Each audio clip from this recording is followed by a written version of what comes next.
O seu repórter da verdade apresenta notícias emocionantes.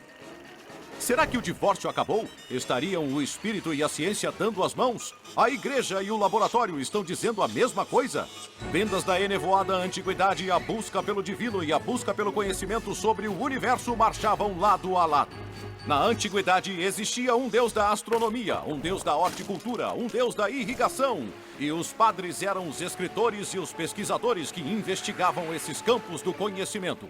Grécia Antiga. Os filósofos respondiam perguntas do tipo: por que estamos aqui? Desenvolveram a teoria do átomo, movimentos celestiais e a ética humana.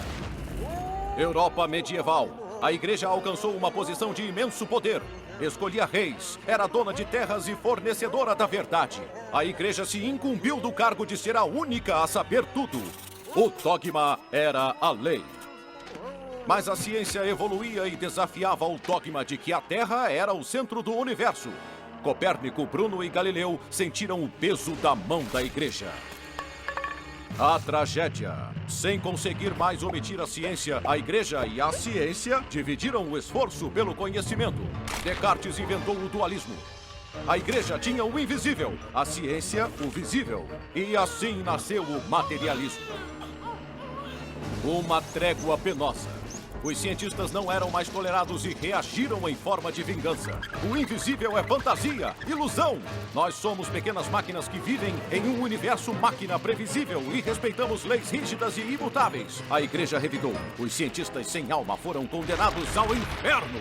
Darwin contradisse. O Criador não é nada, não está em lugar nenhum. Nós somos seres em mutação, simples portadores de DNA e sua incansável procura por mais em um universo sem sentido. E enquanto isso, tanto a ciência quanto a religião batiam a cabeça na parede. Se tudo era um mecanismo e Deus era o criador de tudo, então o que a humanidade deveria fazer? A ciência cavou mais fundo em um universo morto e deu de frente com um mistério nunca revelado. Em pequenas esquinas do tempo e do espaço, os cientistas encontraram energia inexplicável e mistérios de quebrar a cabeça. Mistérios que sugerem que tudo está conectado, que o universo físico, em sua essência, não é físico. O tempo e o espaço são só elementos desse não materialismo. E hoje, cientistas renegados estão se encontrando com líderes religiosos, conversando e tentando realizar o encontro de espírito e ciência de uma vez por todas. Assim como o século XX abriu as portas para uma visão mecanicista, o século XXI irá demolir a parede que separa a igreja e o laboratório. Seu repórter da verdade se despede aqui.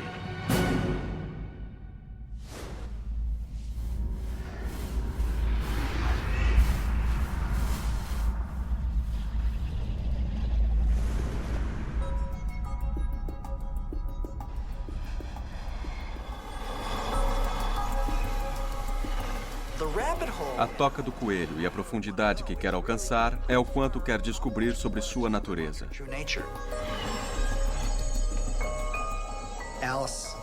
Alice desceu pela toca do coelho e encontrou o chapeleiro maluco. E ele era louco. A ideia é que você quer sair da toca depois de ter entrado. Existem 2 estágios da ciência. A parte maluca, onde você desce pela toca do coelho, e a parte onde você checa a maluquice das suas ideias dentro de um processo rigoroso e rígido.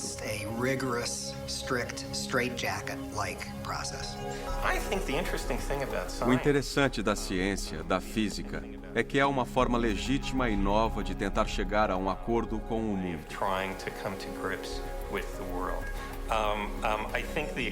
O método experimental, que é importante para a física, é uma coisa muito diferente do método de revelação ou do método da meditação.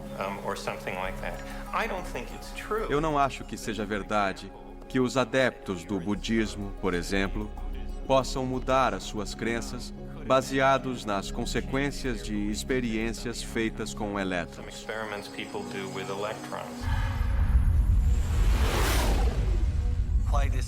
Podemos nos perguntar por que essa fenda entre a igreja e a ciência, entre a ciência e a religião, apareceu agora. A raiz disso é muito profunda, porque leva a uma convicção de que alguns dos livros das Escrituras, como Gênesis, que fala sobre os começos, na verdade nos fala sobre a origem do mundo. Qualquer escola bíblica diria que a Gênesis não tem a ver com a origem do mundo.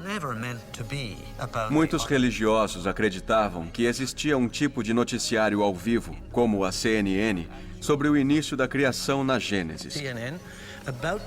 Tanto que o famoso arcebispo James Ussher, na Irlanda em 1650, calculou todas as eras dos patriarcas e descobriu por conta própria que a criação do mundo aconteceu no ano 4004 a.C., no dia 17 de setembro, às 9 horas da manhã.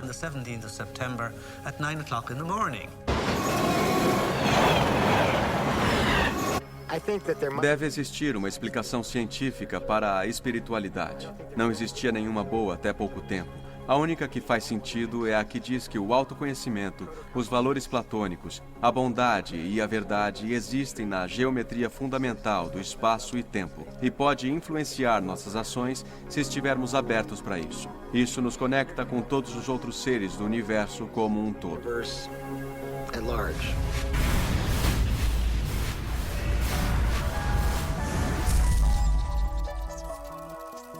It's time to get wise. Quem somos nós? Uma nova evolução. A ciência cria as histórias das nossas vidas. E a ciência nos contou uma história muito fraca. Disse que somos algum tipo de erro genético, que temos genes que nos usam para chegar à próxima geração. E que por acaso acontecem mutações. Disse que estamos fora do universo, que estamos sozinhos, que somos separados. E que somos esse erro solitário em um planeta solitário em um universo solitário. E isso evidencia a nossa visão do mundo, a nossa visão de nós mesmos. E agora estamos percebendo que essa visão de separação é uma coisa muito destrutiva. É o que cria todos os problemas no mundo. It's the thing that creates all the problems in the world.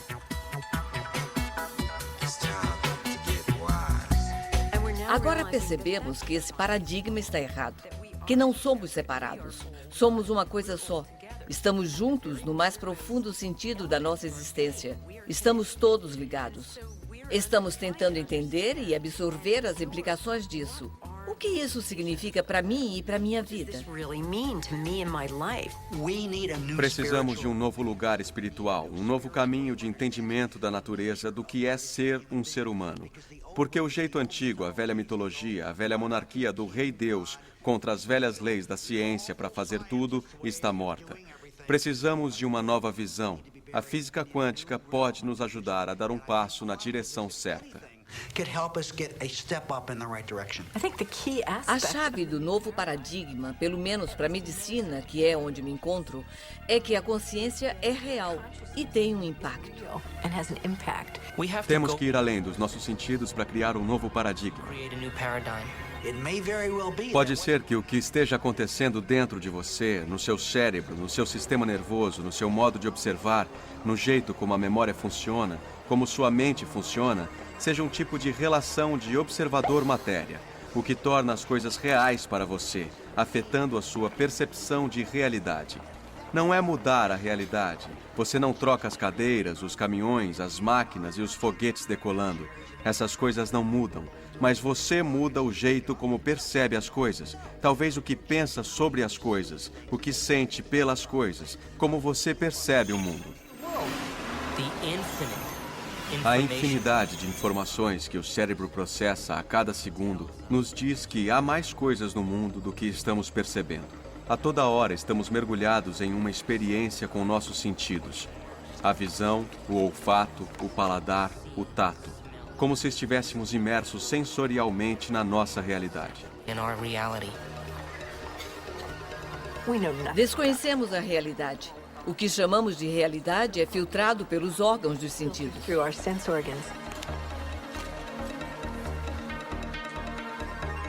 O cérebro processa 400 bilhões de informações por segundo, mas só temos consciência de 2.000. A realidade acontece no cérebro o tempo todo.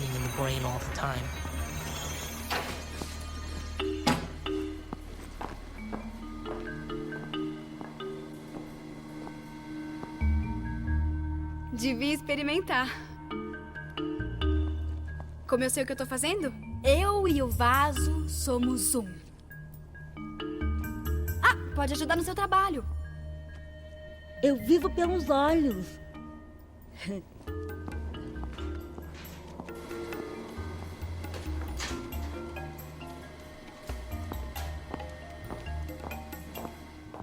Eu lido com a realidade.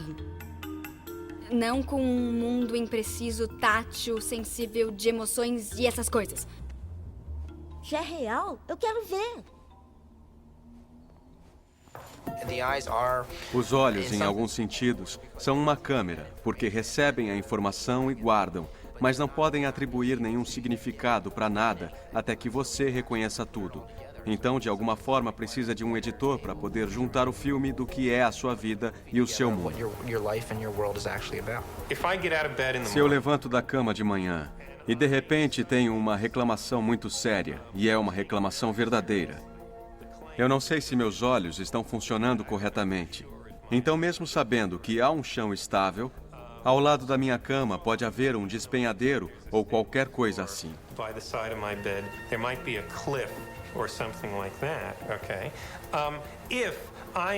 Se eu não consigo pensar noutra possibilidade em termos de probabilidades que nomeio, então não saio da cama. Fico paralisado no sentido mais literal da palavra. Não vou fazer a menor ideia de como, literalmente, dar o próximo passo. É definitivamente o caso que os meus olhos podem, a princípio, me enganar a qualquer momento. Já tivemos experiências com pessoas assim.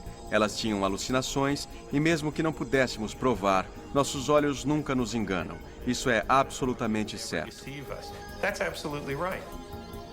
Mas quando tomamos decisões como sair da cama de manhã, estamos nomeando probabilidades para várias hipóteses compatíveis com a minha visão de chão ao lado da cama. Uma hipótese é, há mesmo um chão lá e por isso eu estou vendo. Outra hipótese é que eu esteja vendo o chão e seja uma alucinação e exista um despenhadeiro ali. Quando você sai da cama, é porque uma das hipóteses é mais provável que a outra. A realidade definitiva tem a ver com como a pessoa a percebe e o que ela acha que é a realidade do nosso mundo. O cérebro processa 400 bilhões de bits de informação e só temos consciência de 2.000. Significa que a realidade está acontecendo no cérebro o tempo todo. Ele recebe essas informações, mas não a completamos. Se tivermos conhecimentos e informações fora dos padrões, podemos dizer que, unindo a física quântica e a neurofisiologia, o cérebro é projetado para isso. E examinar quais as possibilidades e os potenciais, e associar nosso conhecimento com nossas experiências, e repetirmos isso várias vezes. O cérebro vai começar a completar duas neuroredes independentes e vai criar uma nova visão. E essa nova visão será como pegar uma lanterna e iluminar esses 2.000 bits de informação que tem a ver com nosso corpo, ambiente e época e lentamente levar luz para o escuro e veremos alguma coisa nova. Isso se chama realização.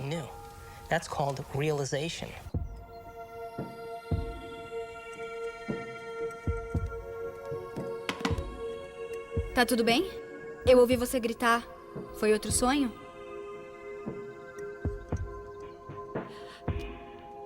Você era uma índia e estava vendo o barco do Colombo se materializar no ar. Nossa! E um curandeiro ficava colocando a mão em você? Legal! Olha só, talvez tenha sido uma vida passada, ou uma realidade paralela, ou uma vida futura. Que isso? Ou talvez o sonho estivesse tentando te falar a verdade. Acho que tudo depende do que você acha que é real. Você devia tentar um outro ansiolítico. Meu remédio é bom, tá? Obrigada. Bom, eu tenho que me trocar.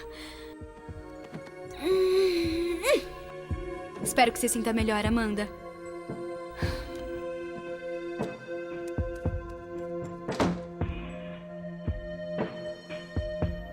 Ai, Amanda, como pode ser tão imbecil?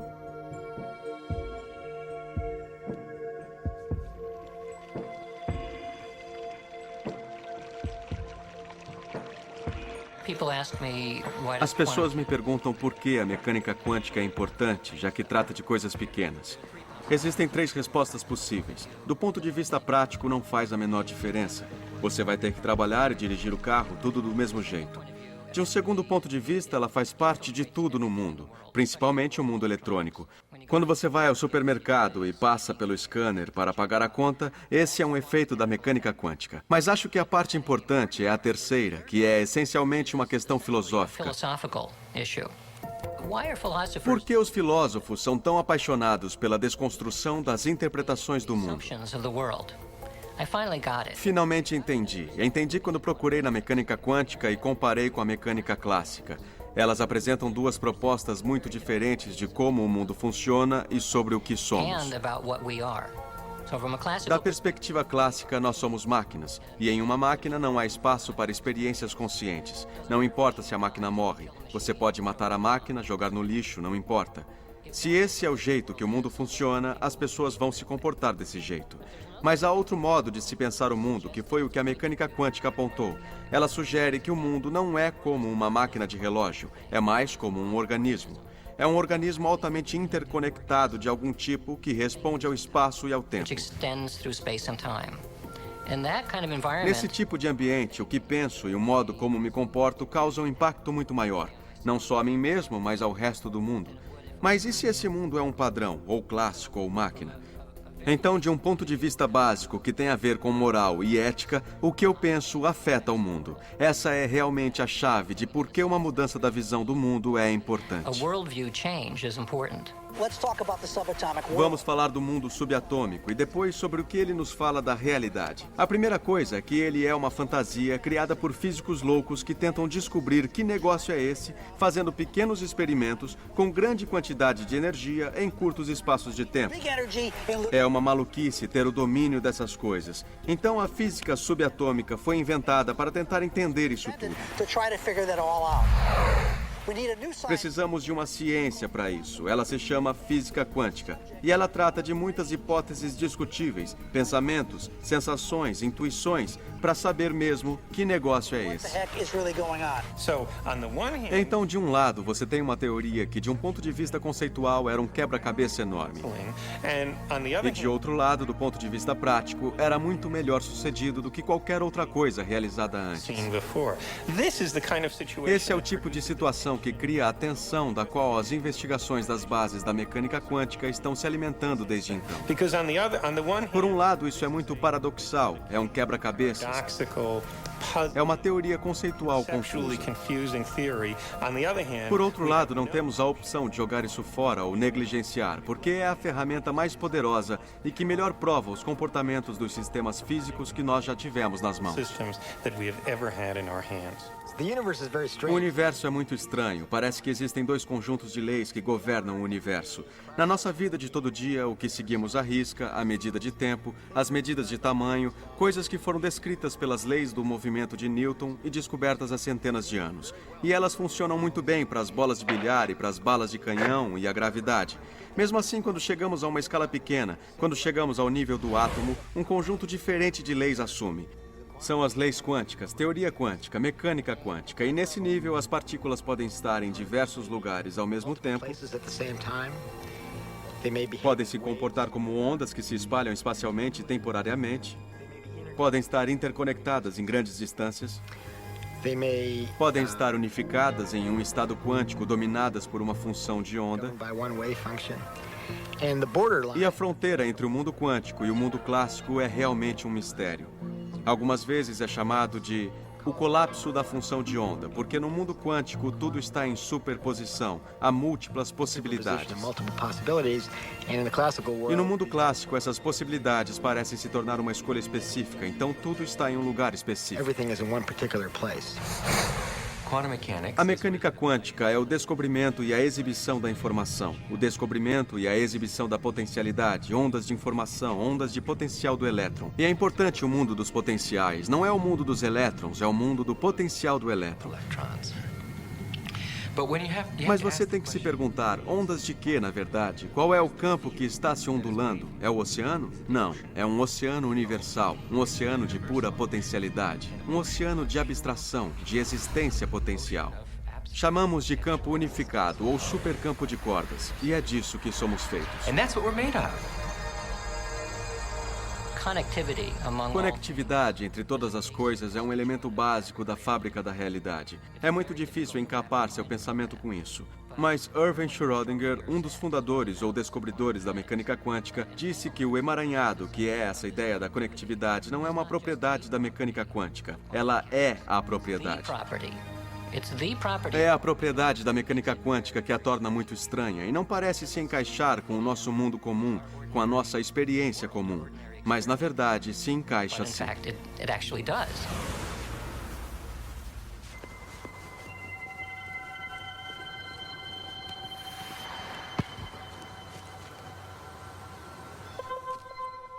Quer fazer umas cestas?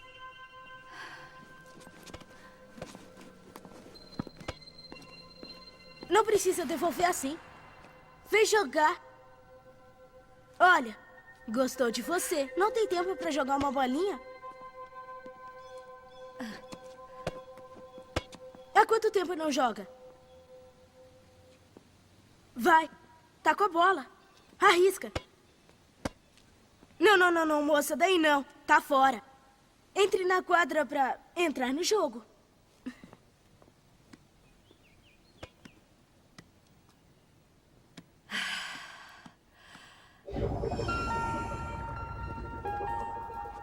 Bem-vinda à quadra de Duque Reginaldi de possibilidades infinitas.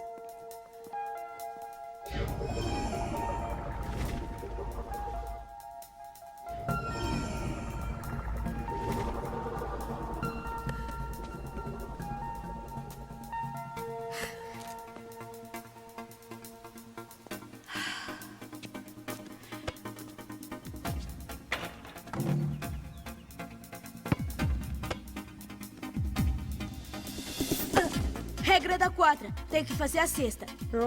Nem encostou em você. E não é sólido. Essa bola tá quase vazia. Aprendemos na escola que o mundo é cheio de coisas. Matéria, massa, átomos. Os átomos fazem as moléculas os materiais. Todas as coisas são feitas disso. Os átomos, na verdade, são quase vazios. Por exemplo, se essa bola fosse o núcleo de um átomo, um próton em um átomo de hidrogênio, o elétron que o circula, que descreve os limites externos desse átomo, estaria perto daquela montanha ali, a uns 32 quilômetros de distância.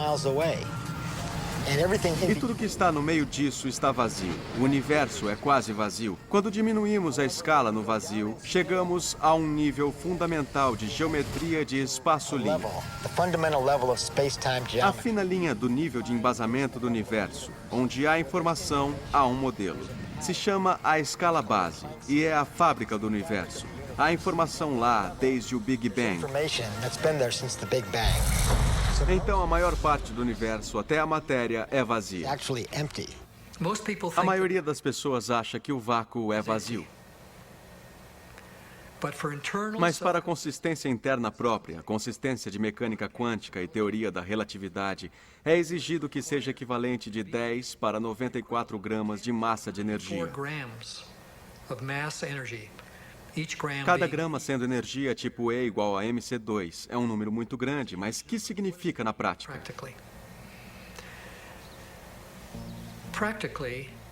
Se eu considerar que o universo é plano, e cada vez mais os dados astronômicos mostram que ele é plano mesmo, se eu considerar isso e tirar o volume ou tirar o vácuo de dentro de um único átomo de hidrogênio, isso dá mais ou menos 10 para 23 centímetros cúbicos. Se eu pegar essa soma de vácuo e tirar a energia latente disso, tem 1 trilhão de vezes mais energia aí do que em toda a massa de todas as estrelas e todos os planetas dentro de 20 bilhões de anos-luz.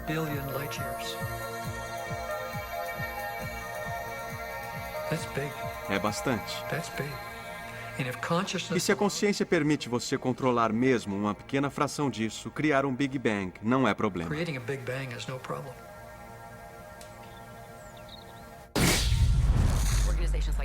Organizações como a NASA e British Aerospace estão tentando tatear esse inimaginável e enorme mar de energia. Se fizerem isso, viajaremos para galáxias diferentes. No espaço vazio existe uma energia inacreditável. Unbelievable energy. A maior ideia que envolve a física quântica, que faz com que entendamos isso e pensemos nesse novo paradigma, é que existe esse subterrâneo. Deve existir um domínio da existência que não pode nunca ser tocado ou visto, que se perde na existência e eleva o nosso entendimento do mundo.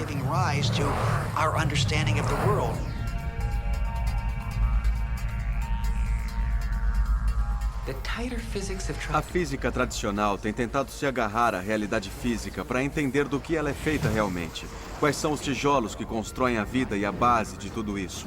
A vida, o universo, escorregam pelos seus dedos. E você chega a uma coisa abstrata, e fica mais abstrata até você chegar a uma região de pura abstração. Isso é o campo unificado. É puro potencial abstrato, pura existência abstrata, pura abstração pessoal ciente da consciência, que nos leva em ondas de vibração, que nos leva às partículas, às pessoas, tudo que vemos nesse vasto universo.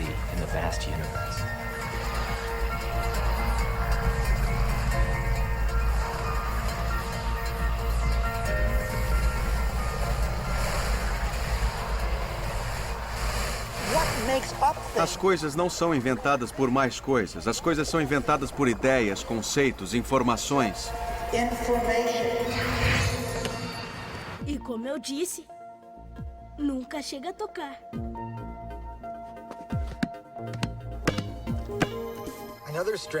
Outro fato estranho é que os objetos nunca se tocam de fato. Quando eu bato essa bola, os átomos da bola e os átomos do chão nunca se encontram realmente. Ninguém toca em nada. Vai, coloca suas coisas no chão. Ninguém vai pegar. É como eu disse, a quadra é minha. Não tem problema.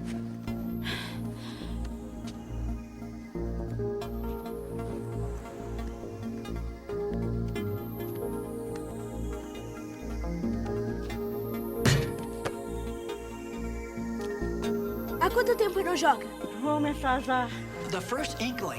A primeira insinuação que tivemos na física de que o tempo não era o que parecia ser veio com a relatividade. Essa foi a primeira insinuação de que o tempo não era a medida absoluta do universo, que Deus Todo-Poderoso não disse um segundo, um segundo, um segundo, um metro, um metro, um metro. Você está num campo gravitacional. A sua cabeça está se mexendo ligeiramente mais rápido do que os seus pés.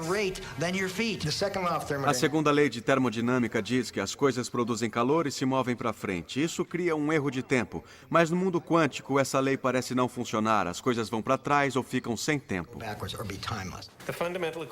As equações fundamentais da física têm uma propriedade que é atribuída à simetria reversa do tempo.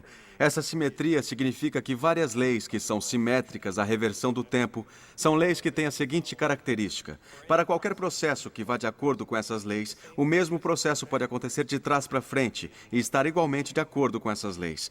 Isso deveria significar que o leite pula para fora do café do mesmo jeito que se dissolve nele, que as pessoas parecem mais jovens, assim como parecem mais velhas.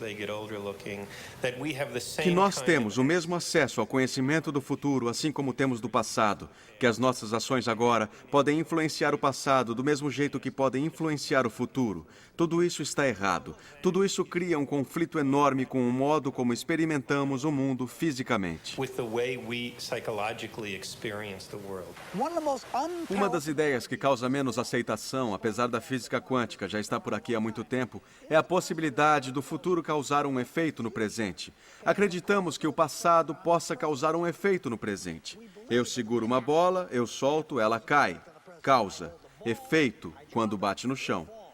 Mas o chão pode ser a causa de eu deixar cair a bola?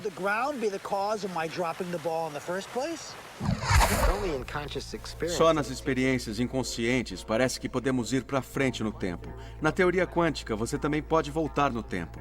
Existem alguns estímulos que chegam ao cérebro relacionados à consciência, invertidos no tempo. Por exemplo, no fim da década de 70, um neurologista chamado Ben Libet fez umas experiências muito famosas. Libet estudou pacientes que faziam neurocirurgia com os cérebros expostos e ainda acordados. Eles foram anestesiados para não sentirem a área do crânio para que os cérebros ficassem acessíveis e ficavam acordados para poderem conversar durante o processo. Então ele estimulava o dedinho do paciente e via que a parte sensorial do córtex do lado oposto era relacionada com isso. Gravava eletricamente e perguntava se o paciente tinha sentido o estímulo no dedinho. E ele também estimulava a área correspondente no córtex. Agora, o que se imagina é que se você estimulasse o dedinho, o estímulo levaria um certo tempo para chegar ao lado oposto do córtex. Então o paciente relataria algumas frações de segundos depois do estímulo. E quando se estimulasse o córtex diretamente, o paciente relataria imediatamente. Ele descobriu o contrário. Quando ele estimulava o dedinho, o paciente sentia imediatamente. E quando estimulava diretamente no córtex, havia um atraso. E pesquisando todos os dados e repetindo isso muitas vezes, Libet chegou à conclusão de que, de algum jeito, o cérebro estava processando a informação do passado. O estímulo leva mesmo um certo tempo para chegar ao córtex sensorial, mas o cérebro projeta isso de volta no tempo para que o estímulo seja sentido no momento em que foi estimulado. Alguns estudos mostram que quando as pessoas começam a mover a mão ou a dizer alguma coisa, há atividade em certas células nervosas do cérebro, mesmo antes delas terem consciência do que estão fazendo. Às vezes faço coisas, depois decido fazer, mas aí já fiz. Vou me atrasar. Você pode voltar no tempo.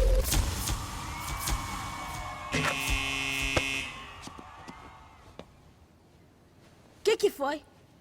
Lembra? Tá vazia. Como sabe essa besteira?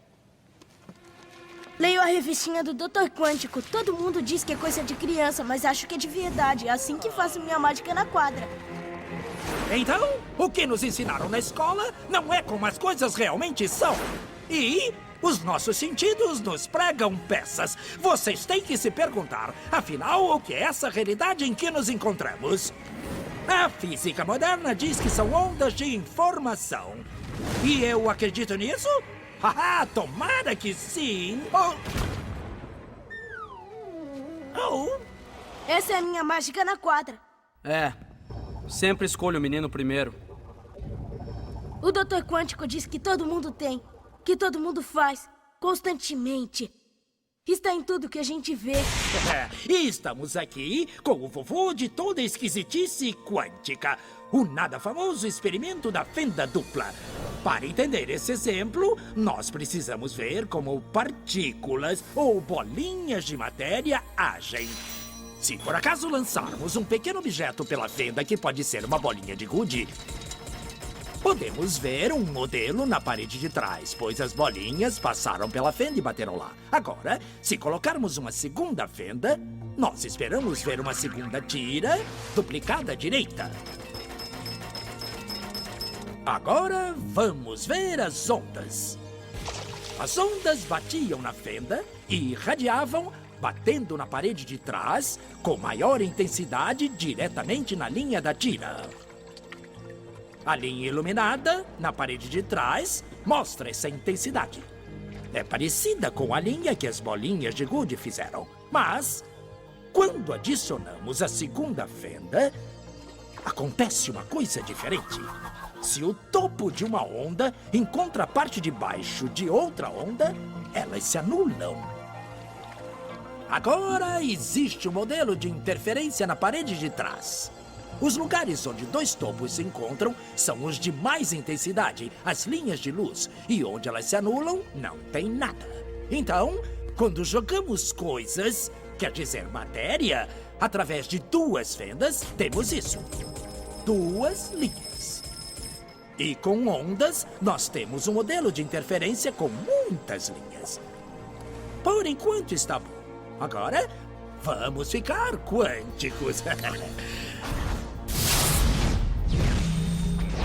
Um elétron é um pedaço bem pequenininho de matéria, como uma bolinha de gude. Vamos jogar uma corrente por uma fenda. Se comporta igual a bolinha de gude, uma linha só. Então, se lançarmos essas coisas pequenininhas pelas duas fendas, devemos ter, como com as bolinhas, duas linhas. O quê?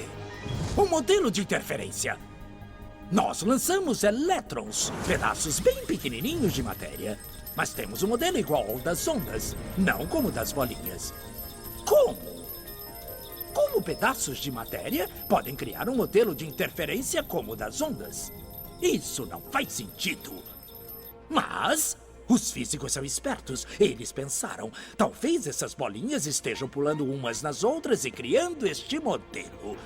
Então, eles resolveram lançar os elétrons um de cada vez. Assim, não teria jeito de interferirem um no outro.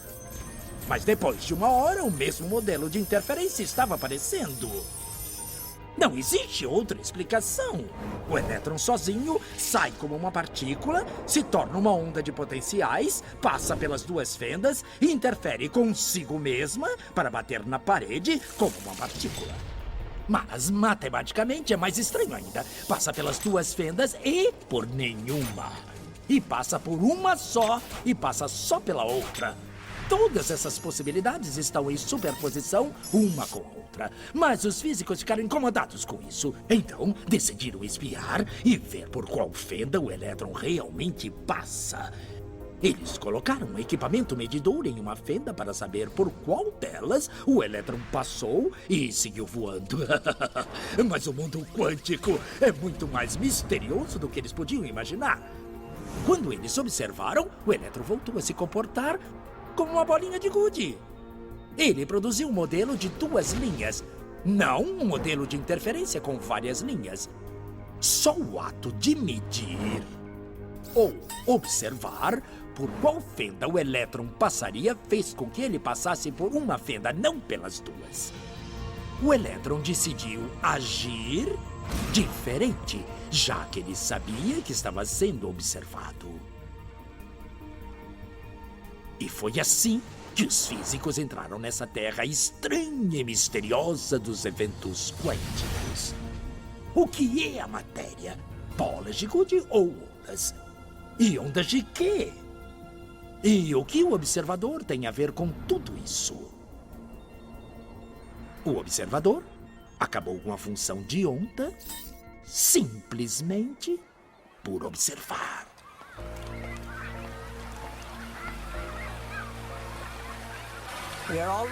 Sempre somos os observadores, mas às vezes nos identificamos tanto com os eventos que até perdemos o aspecto de observador. É por isso que o material fica completamente perdido e podemos fazer as coisas sem o observador.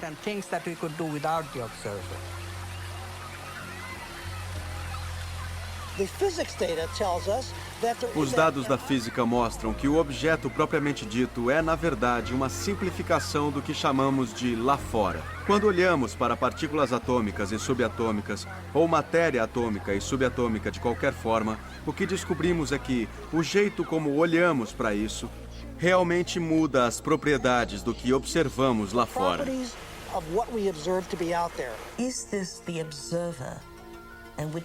Será esse observador o mundo maluco e esquisito das partículas quânticas e como elas reagem? Será então o observador? E mesmo assim, nós não conseguimos ter um campo quântico sem a observação de cientistas que tenham ido lá e descoberto coisas e mais coisas. Todos são observadores. Mas nenhum deles concorda com todos os pontos do campo, porque percebe o campo matematicamente de diferentes ângulos de percepção. Não sabemos, na mecânica quântica, como nos comportar como observadores do mundo. Não sabemos como nos tratar como observadores, como uma outra parte do sistema físico que estamos descrevendo. O único jeito que sabemos como fazer mecânica quântica é com a fórmula tradicional de manter o observador fora do sistema que ele está descrevendo. Quando você o coloca lá, aparecem todos esses paradoxos. E somos forçados a dizer na mecânica quântica coisas como: o livro está fazendo isso por causa da mecânica quântica e eu vejo isso porque eu estou lá e vejo. E é melhor não tentar analisar a segunda parte da frase para aplicar a mecânica quântica nela, porque não vai dar certo. É por isso que existem duas leis diferentes da evolução dos sistemas físicos. Uma que se aplica quando não se está olhando para ele e a outra quando se olha. Mas isso é loucura. Não vamos colocar numa fórmula matemática o ato de um observador consciente chegar a uma resposta. As pessoas dizem, a câmera grava e pronto, está filmado, foi gravado. Você esqueceu de uma parte da equação. Alguém tem que olhar a fita. E até alguém olhar a fita, nada foi gravado. Quando não está olhando, existem ondas de possibilidades. Quando está, partículas de experiência. Uma partícula que pensamos como uma coisa sólida existe em uma superposição que se espalha em ondas para posições diferentes. E é tudo ao mesmo tempo. No momento em que você olha, ele subitamente escolhe uma dessas posições possíveis. É fácil gerar situações onde as equações de movimento vão dizer que a função de onda, o PSI de uma bola de basquete, é distribuído uniformemente pela quadra de basquete. Não temos ideia em que estado seria essa imagem. De acordo com a lei da mecânica quântica, deve existir um estado em que se deixa de fazer sentido até para se perguntar onde está a bola de basquete.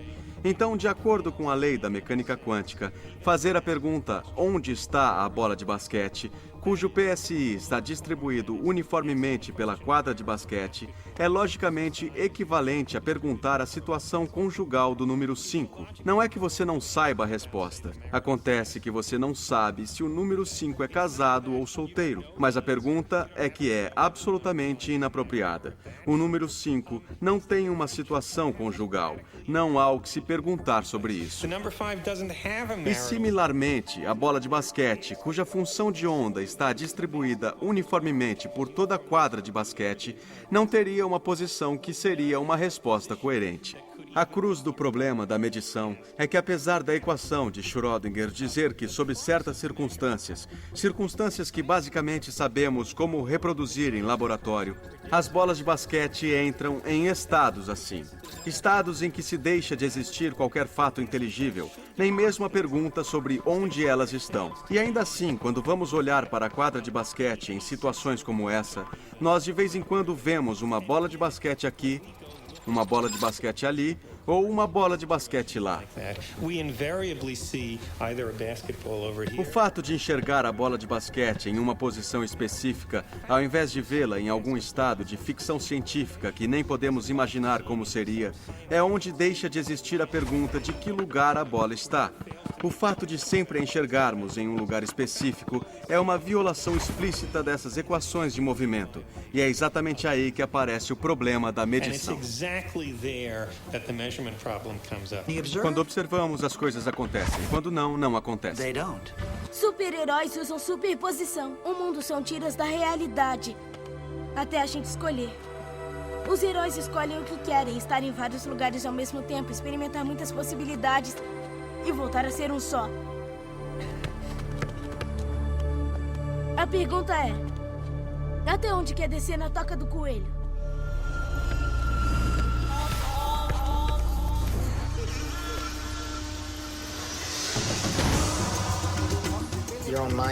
Sua mente está criando múltiplas possibilidades no seu subconsciente. Você pode não ter consciência, mas elas existem na superposição das múltiplas possibilidades. Depois de um tempo, se concentram em uma ou outra. Planeja o futuro ou tem um pensamento à frente do seu tempo.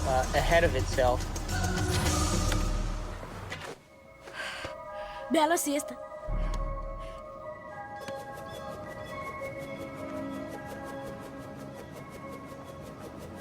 Mas o tataravô da maluquice da esquisitice quântica é o emaranhado. Se o tempo reverso, a simetria, destrói a noção do tempo, o emaranhado destrói a nossa experiência de espaço. Dois objetos, dois elétrons criados juntos, estão emaranhados. Mande um para o outro lado do universo. Agora, faça alguma coisa com um e o outro vai responder instantaneamente. Instantaneamente. Então, ou a informação está viajando infinitamente rápido, ou, na realidade, eles ainda estão conectados. Estão emaranhados.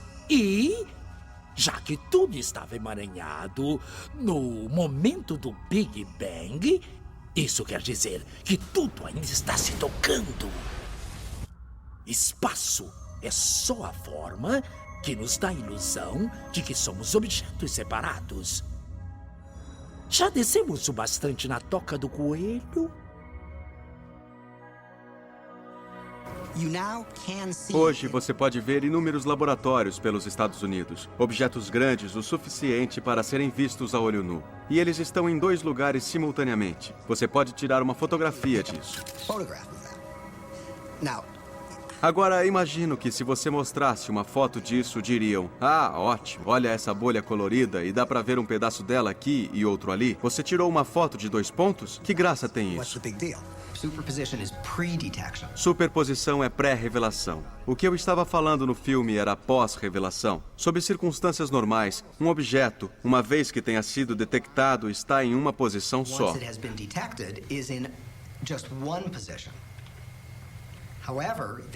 Contudo, existem estados de matéria que foram criados nos quais os objetos podem estar em vários lugares simultaneamente. Não só em 2, mas mais ou menos 3.000 posições. O primeiro desses objetos se chama condensado Bose-Einstein. E eles têm somente funções de onda, o que quer dizer que são partículas sozinhas. Mas mesmo só tendo a função de onda, essa função de onda tem posições múltiplas. E se é assim, então dá uma olhada aqui e você diz: eu vejo 2 coisas aí. Não, não são 2 coisas, é uma coisa só, a mesma coisa em 2 lugares.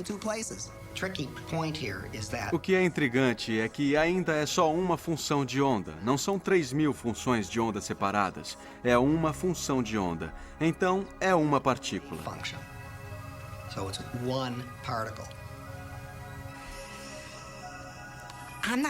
Eu não sei se as pessoas ficariam de boca aberta com isso, porque eu acho que elas não acreditam. Eu não quero dizer que as pessoas dizem: você está mentindo, ou os cientistas estão confusos. Eu acho que isso é tão misterioso que você nem consegue entender como é impressionante. Uma partícula em 3.000 posições diferentes. O peso de uma delas seria 3.000? Não pode pesar uma. Por quê? Porque é uma partícula. É uma partícula indivisível. Mas se está em posições diferentes, não se pode colocar em escala menor de 1? Não, é inseparável. Essa é a parte intrigante, conceitual. Não são 3.000 partes separadas. Mesmo que pareça. Exato. Você pode olhar para ela. Você não consegue ver, na verdade, a com 3.000. Mas você consegue ver as mais simples, as que estão em 2 ou 3 ou 4. Se procurar na internet, vai achar fotografias desses pontinhos flutuando no espaço. São partes diferentes de um objeto. Eles não são divisíveis. Não são 4 objetos ou 6 objetos. É uma função de onda. É um objeto. Elas confundem o cérebro. Elas estão aqui, aqui, aqui. Então é óbvio que é 1, 2, 3. Não pode separar uma da outra. Se tentar separar, a coisa toda vai desaparecer. Lembra de Jornada nas Estrelas? Leve-me para cima, Scott. Mas o que aquilo significava? Devemos parar para pensar no que isso significa. É o mesmo objeto e está em 2 lugares ao mesmo tempo. E quando as coisas esquentam e as pessoas ficam bravas, vão almoçar, vão para casa e vivem a vida como se nada estarrecedor estivesse acontecendo. Porque é assim que a gente faz. Essa mágica maravilhosa acontece na frente dos seus olhos.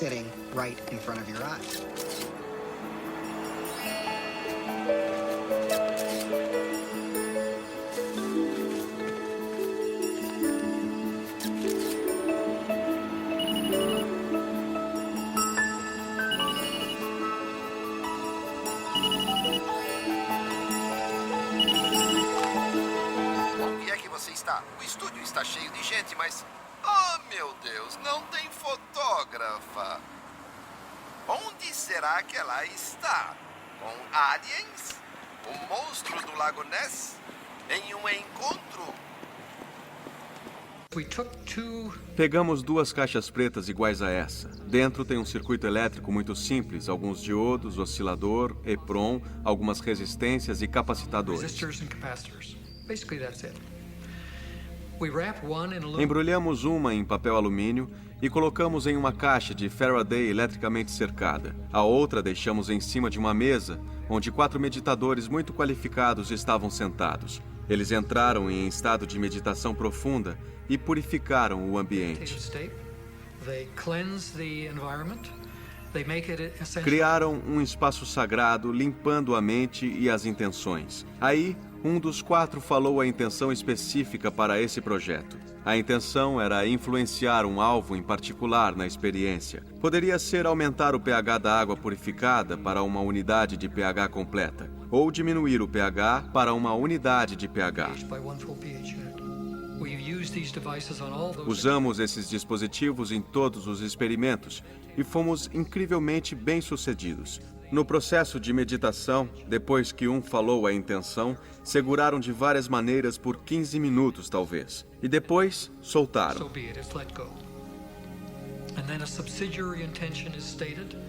Uma segunda intenção foi colocada: gravar aquela marca no dispositivo. Pegamos um dos dispositivos que estava embrulhado em alumínio, colocamos numa caixa de Sedex, mandamos para um laboratório em Minnesota, a 32.200 quilômetros. Lá ele foi para a sua caixa de Faraday cercada eletricamente.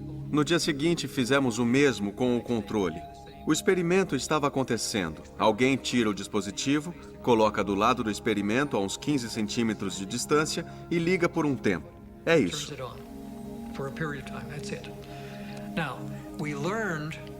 Aprendemos depois de um tempo que existia outro fator. Descobrimos que o uso desses dispositivos eletrônicos gravados intencionalmente, o uso contínuo deles, de algum jeito, condicionou o espaço para algum nível mais alto de simetria. E começamos a ter um novo fenômeno, que é o dispositivo funcionar, que é o pH, que estava normal, começar a aumentar para uma unidade de pH completa, se essa fosse a intenção. Ou começar a baixar. Se tiver uma unidade de pH ou mais, está morto. É assim para um humano.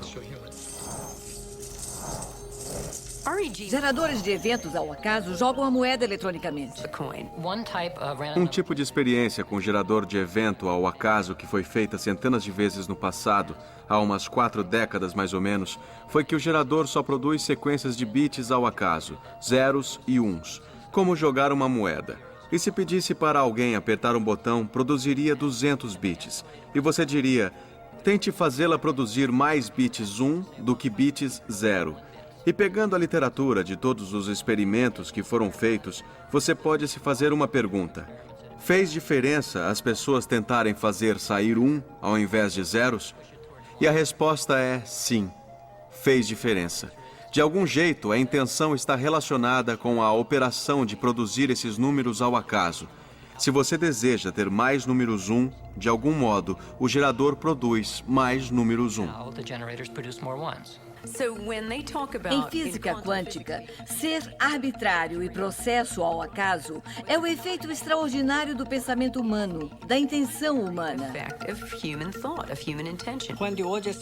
No julgamento de O.J. Simpson, muitos assistiam pela TV por causa do drama não estar resolvido. Radin intui que deveria ter muita intenção acontecendo quando o drama no tribunal estava forte. Tinha vários psicólogos acompanhando ao mesmo tempo, e Radin estudava o comportamento do gerador de números ao acaso. Radin descobriu que quando as intenções eram mais fortes no tribunal, havia uma mudança nesses geradores de números ao acaso. O acaso ficava muito forte. Isso nos leva a pensar, as pessoas afetam a realidade que vem? Pode apostar que sim. Nós afetamos a realidade que vemos, mesmo que tentemos nos esconder e nos façamos de vítima. Todo mundo afeta. Me diz onde você está. Ah, tá bom. Mas corre, tá certo? Porque as modelos estão me dando dor de cabeça. 10 minutos.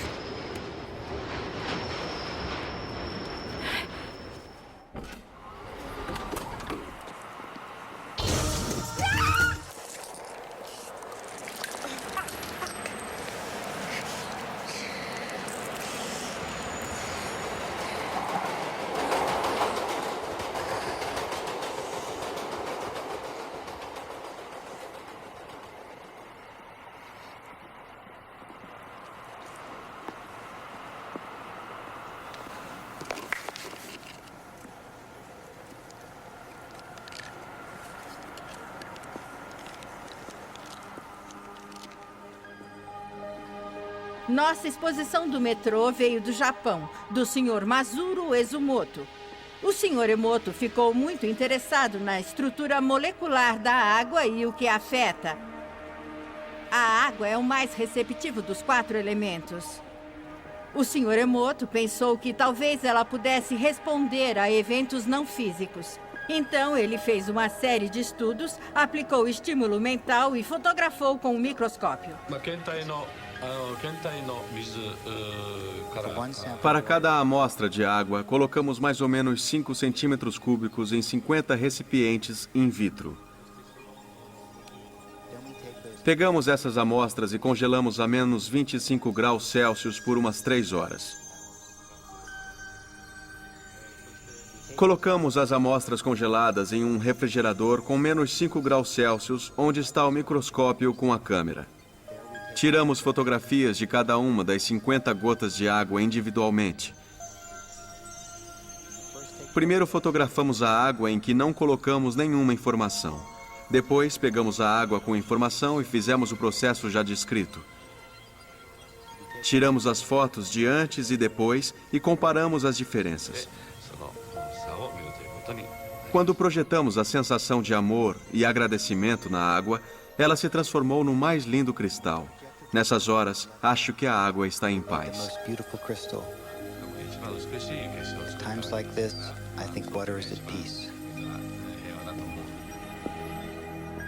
Esta é a foto da água da represa de Fujiwara. E esta foto é da mesma água, depois de receber uma bênção de um monge do Zen budismo.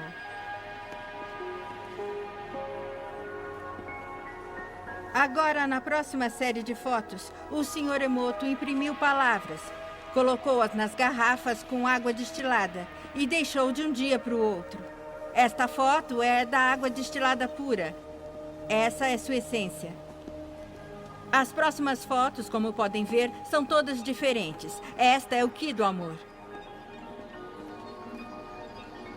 Vamos nos aproximando aqui do obrigado. E pode ver onde ele colocou as palavras aqui no vidro.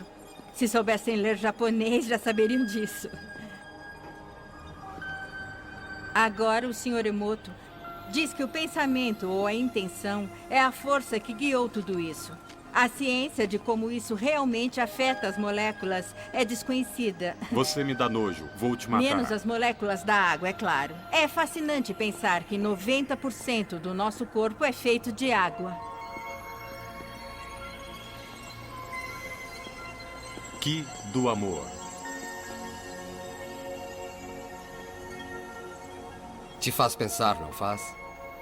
Se pensamentos podem fazer isso com a água, imagine o que pode fazer conosco.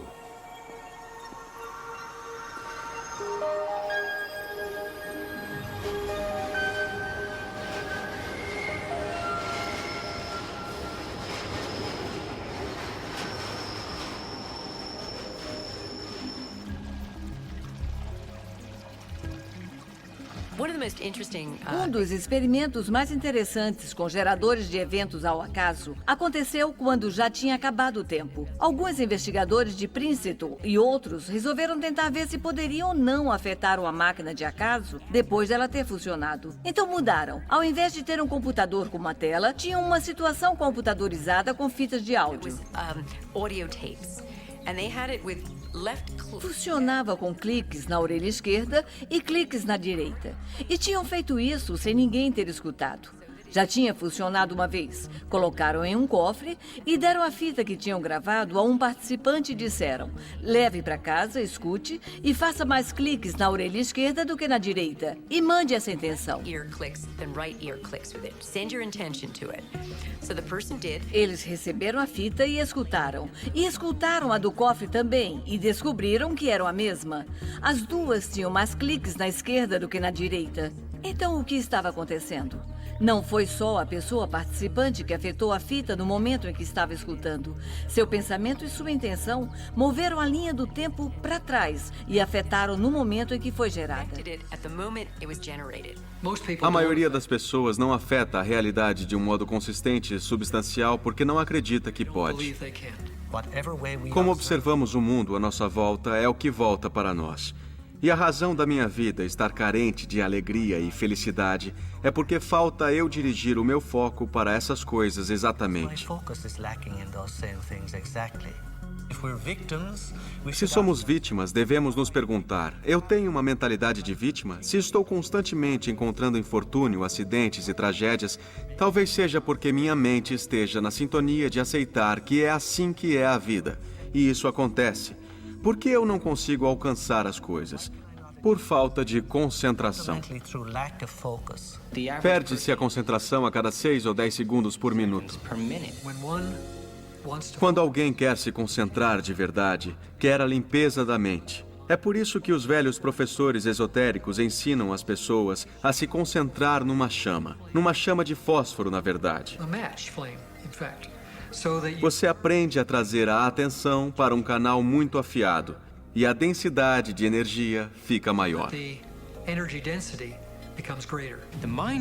A mente é estruturada em camadas, assim como o universo, do superficial ao profundo. Se usarmos a mente em um nível muito superficial do pensamento comum, temos um poder limitado. Mal conseguiríamos tirar um pó da mesa sem usar as mãos, de tão fraca que a consciência pode ser. Mas no nível mais profundo, ela cria o universo. Mas nós sempre imaginamos. Quando desejamos curar com o toque, afastar a morte, materializar um pedaço de pão